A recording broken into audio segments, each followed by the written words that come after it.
In this exercise tutorial, I'm going to be taking you through a 2-in-1 movement. The two movements are a barbell bent over row, and we've got a pronated curl, which is otherwise known as a reverse curl. So firstly, the barbell that you're using, sometimes gyms have pre-made ones, so they're smaller than these usual Olympic style ones.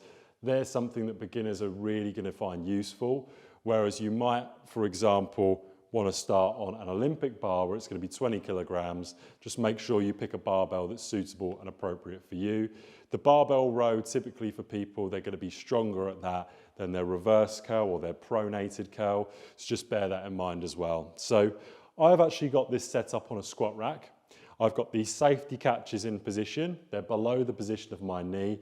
And this is just so I don't have to deadlift the bar off the floor. So if you've got no weight on the bar, you don't want to kind of come into this position when you're picking it up for each set. So if you're thinking, how do I set this up? This is a new squat rack here.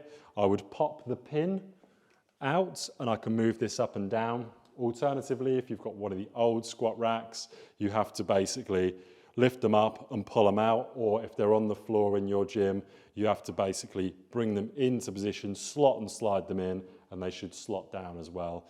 If you're at all worried, find a fitness instructor in your gym or try and find somebody that is doing the squat rack movement that might know how to set it up for you. Don't be afraid of asking in the gym. So from here, feet hip width apart, I'm facing forwards and I'm going to place my hands in a position, the natural position they would be if they were by my sides. So, hands in that natural position by my sides, chests up. I'm going to bring the barbell up. Now, I'm actually going to do this side onto the camera so you can see it best, okay? So you'll be doing this in the squat rack if you was doing this variation, but just so you can see best on the camera. Feet hip width apart, both feet facing forwards. My shoulders are going to be back and I'm looking forwards as I bring the bar down in contact with my thigh, and then in this position I'm going to row up. From here I come back up and now I'm going to do my reverse curl. So let's go through every single part of this. So hips to the back of the room whilst I keep my shoulders back.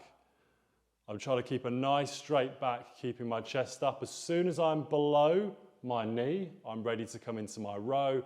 So I bring my elbows back, I draw my shoulder blades together, then slowly back down to my start position.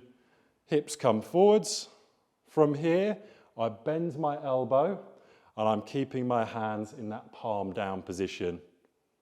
As soon as I come up as far as I can, maximal contraction, nice and slowly down. Again, hips come back.